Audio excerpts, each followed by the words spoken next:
Well, Rick Barry was on the 1975 Golden State team that won the whole thing. He was the MVP, and guess what? Rick Barry joins us here on Big Board Sports this morning for a few minutes to react to the series and what he saw out of the Golden State Warriors and Kevin Durant. And Rick, welcome to Big Board Sports here on 104.5 a Team ESPN Radio. Yeah, thanks, guys. It's a good day for Warriors fans, without question. No doubt. Just your overall impressions of the series and of this Golden State team with the addition, Rick, of Kevin Durant. Well, once they got Kevin, I knew I wasn't worried about their offense, that they were going to be the most explosive and dynamic offensive team in the league. It was a matter of how well the bench was going to play since they dismantled that, but they did keep two of the key elements there, Sean Livingston and Andre Iguodala, and obviously those two players came through big time for him last night, especially Iggy. And they answered that question. I mean, they did the things they needed to do to help them win. And the bottom line is, Cleveland got some great players. I mean, come on, LeBron is just off the freaking charts. The best three to ever play the game. Kyrie was unbelievable, unfortunately for them. He didn't have a particularly good second half in the end of the game, which really hurt them. But some of their other players stepped up. It wasn't with J.R. Smith and Tristan Thompson, they would have gotten blown out of that game. LeBron was his usual incredible self. A triple-double for 5 games average in the finals is a remarkable accomplishment. But they just didn't have enough firepower. And if both teams played their best game simultaneously, the Warriors would win because they're a better basketball team. And Rick, when you look at the future, man, I mean, all these guys are young. The 4 core guys are going to be there for at least a couple of more years. Are we going to just pencil in Golden State to win the championship the next 2 years right now? Well, I mean, if they stay healthy and everybody stays together, certainly you can pencil them in for the team to beat in the Western Conference without question. Whether they get back there or not, there are so many other factors that come into play. But they would have to be, the odds-on favorite to get a chance to get back there to defend next year for sure, and then in the years to come as well.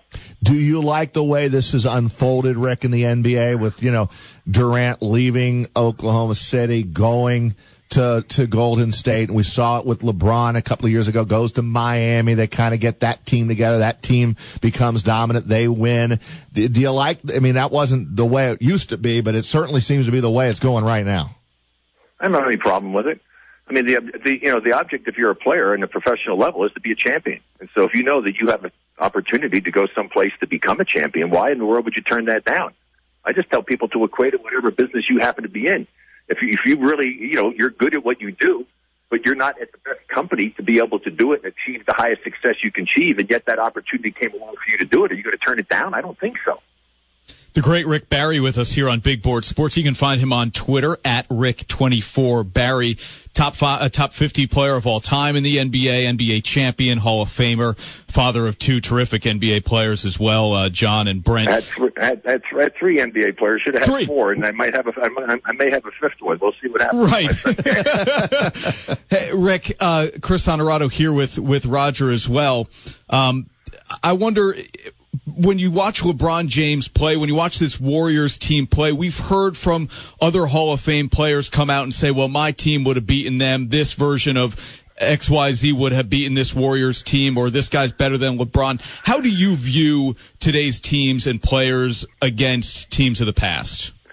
Well, this comparison stuff is ridiculous because you can't do that anyway. So who cares? It's just speculation. Everybody's entitled to their opinion. Just accept them for what they are. The Warriors right now are the best team in the NBA. They have a chance to be a dominant type of team. San Antonio was a great team for a long time. The Showtime Lakers, the Celtics when they had Bill Russell. I mean, everybody has their time, and just accept it for, hey, being one of the best teams during that particular era. What is this nonsense about having to compare them and stuff? They might have to compare players from back in the day. I mean, hey, just enjoy what you're watching. You're watching some of the greatest players, some of the most amazing players. There are at least 6 guys on this court that you watched last night that I call anomalies. One is close. He's not quite there yet, but he's pretty close to it. And I'm talking about Draymond Green. I'm talking about LeBron. I'm talking about Kyrie. I'm talking about KD. And I'm talking about Steph Curry with Klay Thompson close. In that these guys play their position and do things differently than anybody has done that before in the history of the game. And that's what makes it exciting for me, to see these guys being able to do the things that they do and play the game in such a unique fashion. And it's just fun to watch. I love greatness. Accept it for what it is and forget what the comparisons. Just enjoy it. And I always look at the guys that play, the role players too. And you might talk about all the superstar guys, but what was your thoughts last night of Iguodala? I thought he played great, 20 points, and then defensively, really, really good. And that's, you got all the great players, but you get some of those unsung hero guys doing their thing makes a big difference. Well, of course it does. The bench was an integral part of the success the Warriors had last 2 years. That's why I was worried when they dismantled the bench, but they kept two of the key elements, two of the guys I felt were really critical, and that was Sean Livingston and also, Iggy. And Iggy came through big time. Sean also played well and did a nice job for them. And that's what it takes. It takes a team to win. That's what LeBron gets all this freaking criticism. I mean, he was on a lot of teams. He didn't have enough talent to win. You don't win by yourself, no matter how great you are. Obviously, he averaged a triple-double, with 30-plus freaking points, and they couldn't win a championship. They only managed to win one game. So that's a perfect example of why everybody else has to contribute in order for them to do it. As I say, if it weren't for the fact that they had, JR and Thompson play well, they would have gotten blown out because Kyrie didn't play at that high level for the entire game as well. Therefore, their chances of winning got diminished tremendously. Rick, what do you remember most about your 1975 team? Well, the fact that it epitomized what a team is supposed to be. No egos. Everybody played hard. Whether a guy played 2 minutes or played 20 minutes, he was going to go out and play as hard as he could play, sacrifice himself, do whatever was asked of him to enable the team to win. And I wouldn't have never been a champion and had a chance to do what I did in the finals if it weren't for my teammates. We would have lost Game 7 against Chicago. My teammates bailed me out. Fortunately, I played well in the last 5.5 minutes, but if it wasn't for those guys, we would have lost. So it's about a team. I just remember us being a great team, like a family, and that's kind of the way the Warriors are. Play unselfish basketball and do whatever you have to do to try to get a victory and get a W on the board. Hey, let me get one quick plug in for something for people. I'm an older guy. I try to do stuff. I got off of a prescription drug for inflammation in my knee with this product called Biogenesis. Go to GYV.com/RBarry. Go GYV.com/RBarry. Check it out. Read the testimonials. I think you'll be blown away by what's happening with this product, and maybe you'll be lucky like me and get off of some medication. Sounds good, Rick. Sounds like you're doing well and still watching a lot of basketball these days, aren't you?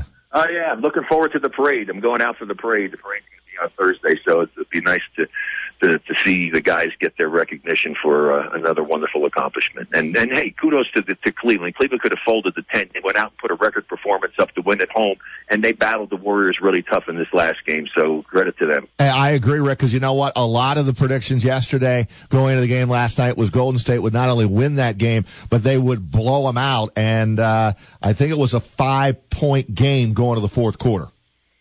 Yeah, well, the bottom line is that, it looked like the Cleveland was going to do well. Then the Warriors came back again. It looked like the Warriors were going to blow them out. To Cleveland's credit, they came back and made a serious run at it.